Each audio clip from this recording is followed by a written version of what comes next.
video we are going to study what is drying, dehydration, what is EMC, what is importance of drying and advantages of drying. So introduction. Drying of agricultural product is an important unit operation under post harvest phase. So when we grow the crop and when its maturity comes, thereafter harvesting, the drying of the harvested crop is necessary for its safe storage, and this operation traditionally is performed by farmer under sun drying method. So this is the important post harvest phase operation. So without the drying operation, we cannot safely store the grain. Now, what is drying and what is dehydration? Drying, it refers to removal of moisture from the grain and other product to predetermined level. So it refers to removal of moisture from the grain. So from this grain we have to remove the moisture. How much to remove? To predetermined level. So what is the predetermined level? Generally it is considered less than 8% moisture is safe. So important predetermined level is 8%. And when we remove the moisture from this grain below 8%, we can say we have performed drying operation. So you can, in this figure you can see this is the traditional method of drying, in which the grains are kept in open field for the purpose of drying. So dehydration. So what is meant by dehydration? So dehydration means removal of moisture. So it also include removals of moisture to very low levels, usually to bone drying condition. So in dehydration, the moisture content may be removed, we can say 0%, or it is maybe up to 1 to 2%. So this much of the less moisture is kept, and this is called dehydration. So there is a difference between drying and dehydration. So important difference is, in drying it is generally 8% moisture content kept. In dehydration it may be bone dry condition.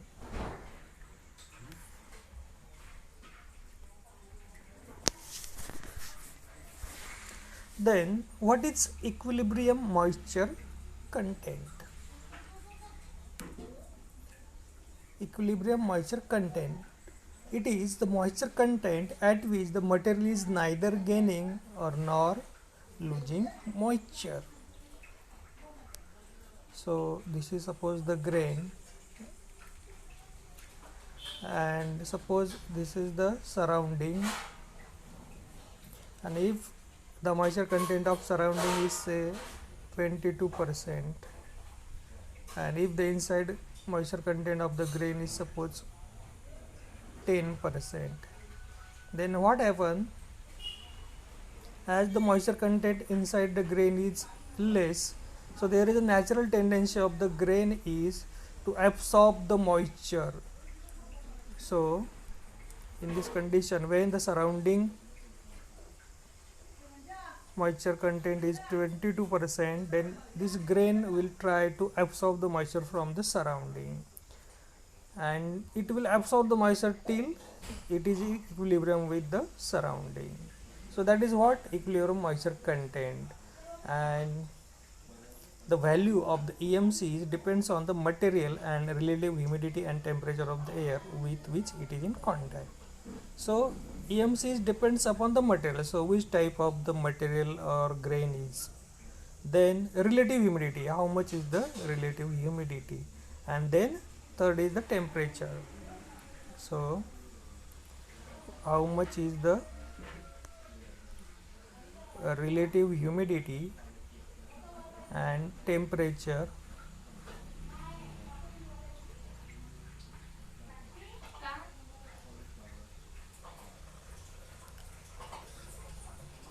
so grains are hygroscopic and will lose or gain the moisture until equilibrium is reached with the surrounding air.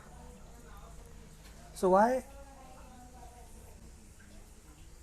the exchange of moisture happens? Because the grains are hygroscopic in nature. So what is meant by hygroscopic?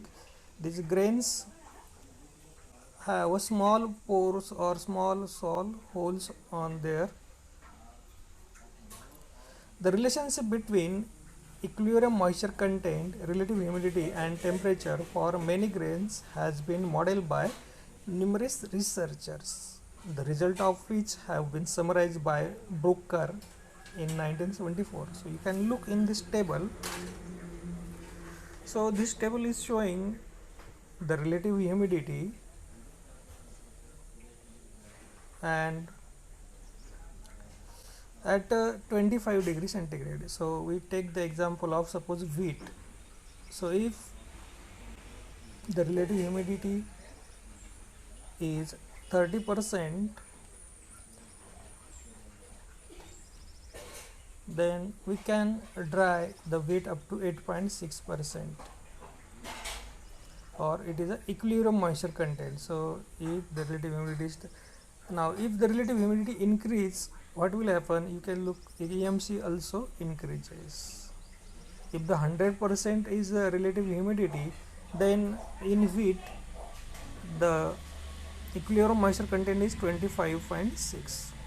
That means at 100% relative humidity we cannot remove the moisture from the wheat less than 25.6. In another word, if the relative humidity is 15%, we can remove the moisture from the wheat up to 10.9%, or we can keep in grain 10.9%.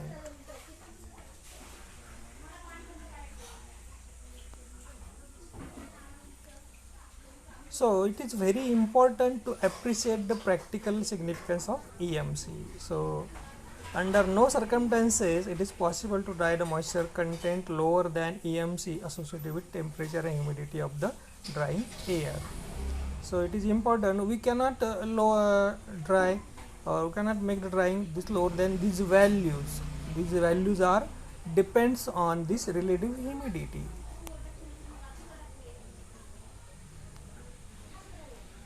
Now, what is importance of drying?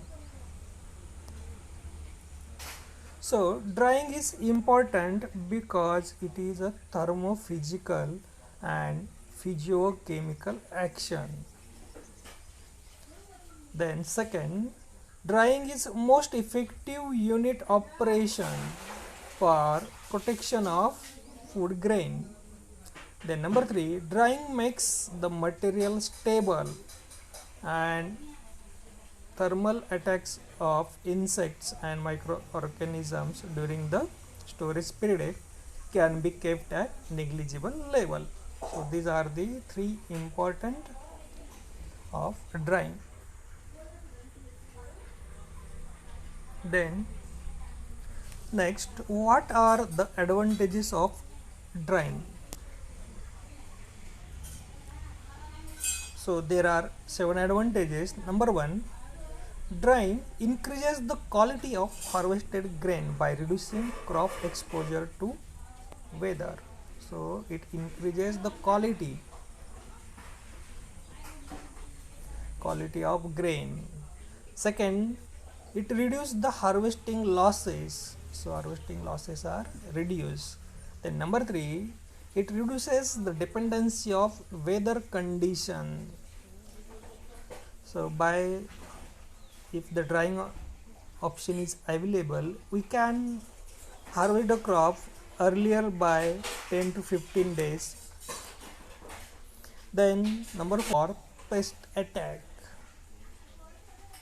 Number 5, it allows the use of straight combining of the small grain. Number 6, it reduces the size and number of other post harvest related equipment and labor required due to extending post harvest time. It allows more time for post harvest field work.